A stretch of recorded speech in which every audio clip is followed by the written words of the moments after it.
Olá, tudo bem? Hoje nós vamos conversar um pouquinho sobre nós mesmos, né? Mas como nós podemos ser nós mesmos nessa vida, né? Jung falava sobre os arquétipos que nós vivenciamos, né? E um desses arquétipos é a persona. A persona é aquilo que a gente faz.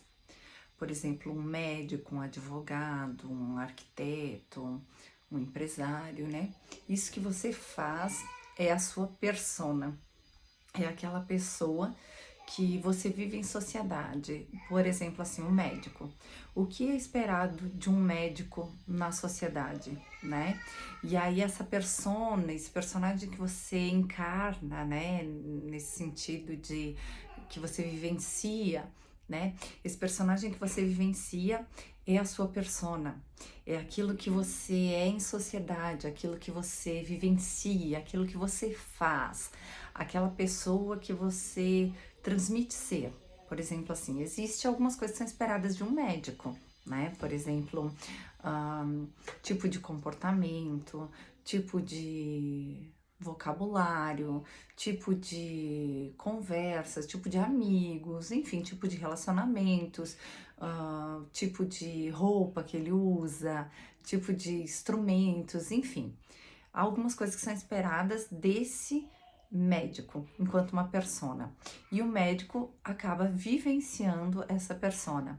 A mesma coisa de um advogado. Então, existe um linguajar esperado do advogado, um jeito de vestir, um jeito de agir, uma conduta, enfim.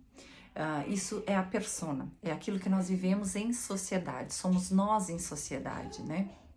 Muitas pessoas acabam se confundindo a persona com o próprio ser, né? E ele dá mais inúmeros arquétipos que nós vivenciamos todos juntos, né? Inclusive o self, né? O ânima e o ânimos, que é o masculino e o feminino que existe dentro de nós, né? O self, que é o teu próprio ser, né?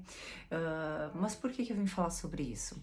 Porque muitos de nós ficamos tão preocupados, mas tão preocupados com aquilo que a gente passa, com aquela obrigação que a gente tem de parecer ser quem nós deveríamos ser, de fazer aquilo que se espera da gente, e a gente encarna tanto essa persona no nosso ser que a gente acaba acreditando que a gente é a persona, que a gente é o ego, que a gente é aquilo que a gente faz.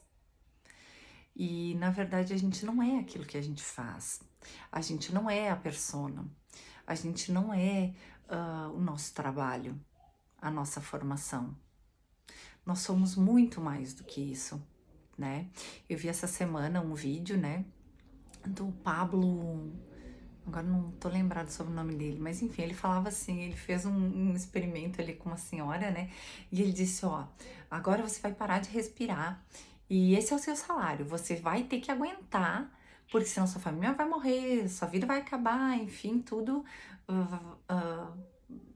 vai acontecer de ruim pra ti se tu não segurar esse salário, que é a tua respiração, então tu não pode respirar. E ela ficou lá sem respirar um tempão, né?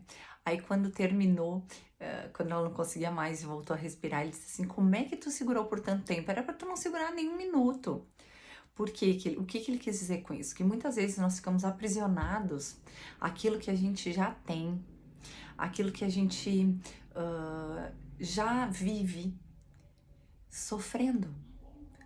A gente fica agoniado, a gente sofre, tá quase morrendo, mas a gente fica segurando, segurando, segurando, e a gente não consegue transcender, a gente não consegue pensar em fazer outra coisa, a gente não consegue pensar em viver uma nova experiência, a gente não consegue abrir os horizontes, expandir a consciência e ver as coisas de uma forma diferente, né?